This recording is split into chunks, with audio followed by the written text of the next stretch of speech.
All right. So, we're going to be doing a deep dive on calcium in soil. Okay. And Noted. I was scrolling through Instagram the other day, and I came across this account Great. called at Iceni Special Branch, Okay. and they made a point that I thought was very interesting, Okay. and that is that uh, there's this kind of misconception out there that you can't have too much calcium, Mm-hmm. especially when you're growing cannabis. Okay. And so that got me thinking a little bit about, is there such a thing as too much of a good thing when it comes to calcium in the soil? Yeah.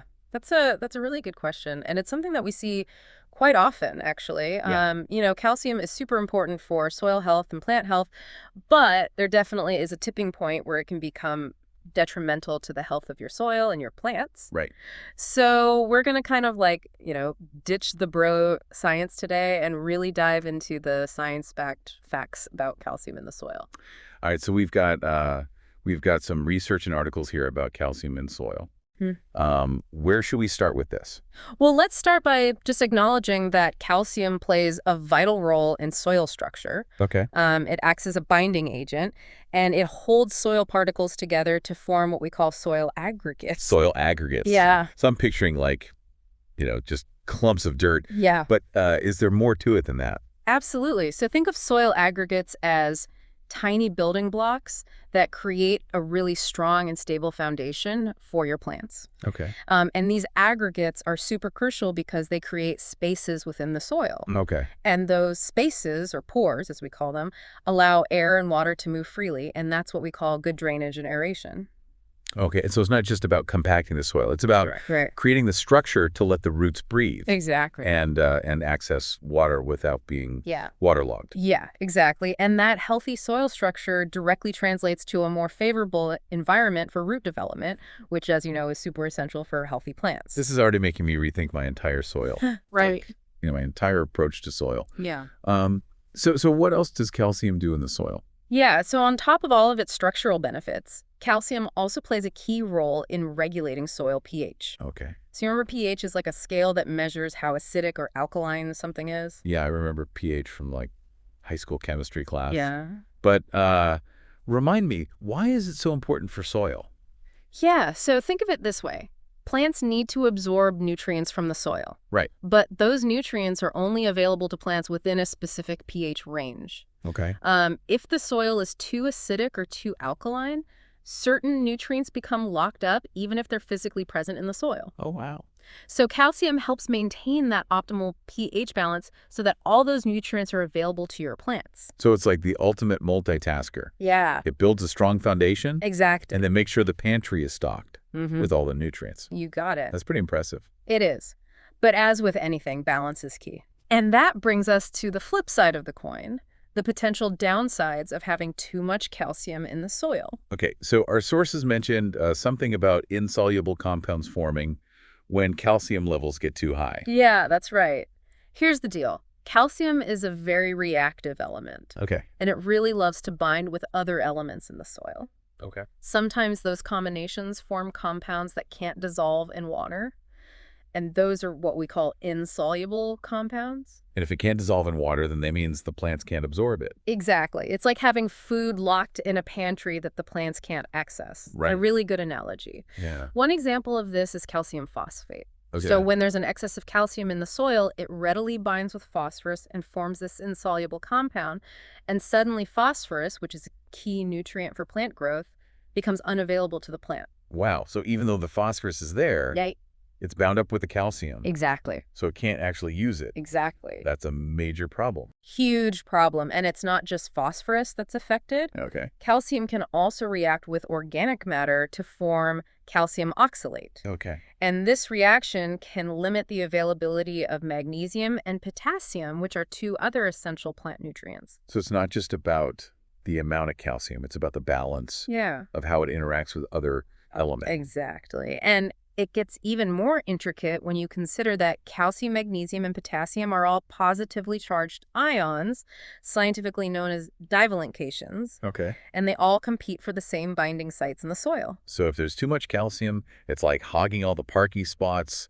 So magnesium and potassium can't find a place to park. That is a great way to visualize it. Okay. Yeah, and if those essential nutrients can't find a binding site, they become less available for the plants to absorb. That's fascinating. Yeah. So we've got this complex interplay of factors. We do. Calcium's role in the soil structure, pH regulation, its interactions with other nutrients. It seems like things could get out of whack pretty easily if you're not careful. Oh, yeah, absolutely. You hit the nail on the head. And that's why relying solely on, bro science or anecdotal advice can be pretty risky. Right. It's crucial to have a clear understanding of what's actually going on in your soil. Right. And that's where soil testing comes in. It's the most reliable way to get a snapshot of what's happening beneath the surface. Right. And make informed decisions about how to manage your soil. So let's say I get my soil test results back, and they show that my calcium levels are sky high. Okay. What are some steps I can take to bring things back into balance?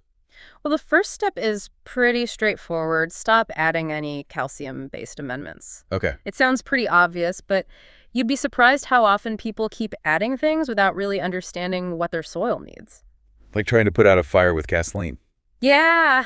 Sometimes the solution is just to stop doing the thing that's causing the problem. Exactly. And depending on how severe the calcium imbalance is, you might need to consider incorporating materials that can help balance things out. Okay.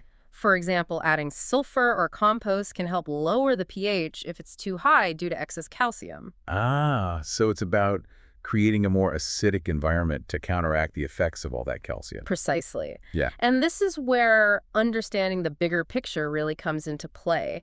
We've been talking a lot about the chemical interactions, calcium binding with other elements, competition for binding sites. Right. But remember, calcium also plays a huge role in the physical structure of the soil. Right back to those soil aggregates. Yeah. They're kind of like the building blocks of healthy soil. Exactly. And this is where things get really fascinating.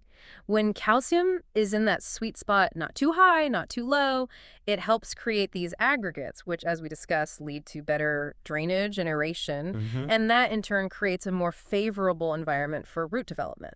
So it's a beautiful cycle. Healthy soil structure leads to healthy roots, which leads to healthy plants. Yeah. And calcium is right at the heart of it all. It really is.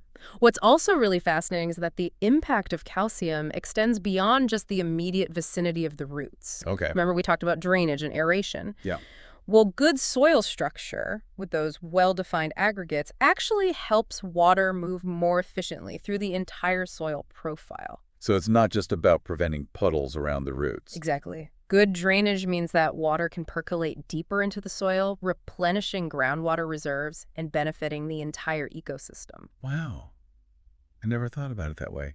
So it's not just about what's happening at the surface level, it's about the health of the entire soil profile. Yes, it's a pretty powerful ripple effect. Yeah. And that's why this whole conversation about calcium is so important, especially for cannabis growers who might be operating under the assumption that more calcium is always better. It's a reminder that everything in the soil is connected. It's a complex web of interactions, and understanding how one element like calcium influences the system as a whole is key to successful and sustainable cultivation. It really drives home the point that knowledge is power. It does. Especially when it comes to working with soil. It really is. And it's not just about, memorizing facts. Right. It's about understanding the underlying principles and applying them in a way that promotes a healthy and thriving ecosystem. That's what sets apart a knowledgeable grower from someone who's just following the latest trends or relying on anecdotal advice. I love that perspective. So we've covered the good, the bad, and the balance when it comes to calcium in soil. We have. What are some key takeaways our listeners should remember? So we covered a lot of ground here. Yeah. From the importance of calcium for soil structure and pH regulation. Right. To, the potential downsides of having too much. Right. What are some key takeaways, our listener should remember about all of this? I think the biggest takeaway is that calcium is a bit of a double-edged sword. Right. It's essential for healthy soil and plants, but too much of it can create those imbalances and actually hinder plant growth. Right. So it's all about finding that sweet spot. It really is all about finding that sweet spot. And how do we find that sweet spot? That's where soil testing comes in. Right. It's the only way to know for sure what's going on in your soil and what adjustments you need to make. Forget the guesswork and ditch the bro science. A soil test is really your best bet for informed decision-making. So it's like getting a blood test for your soil. Exactly. You get a clear picture of its health. Exactly. And with those results in hand, you can make targeted adjustments, whether it's adding amendments or adjusting your watering practices. This whole conversation has really highlighted the importance of understanding the interconnectedness Yeah, of everything in the soil. absolutely. It's a reminder that we're not just dealing with isolated elements. Yeah. We're dealing with, a complex ecosystem.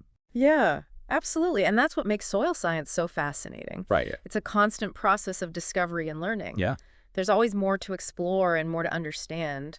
This deep dive has got me thinking about, the broader implications of this. Hmm. We've been focusing a lot on gardening, but I'm curious about its relevance in larger scale agriculture. That's a great point, and it's something I encourage everyone to ponder. If understanding calcium's role in soil can help us grow healthier plants in our gardens, Right. imagine its potential impact on agricultural practices. Could it lead to more sustainable farming methods?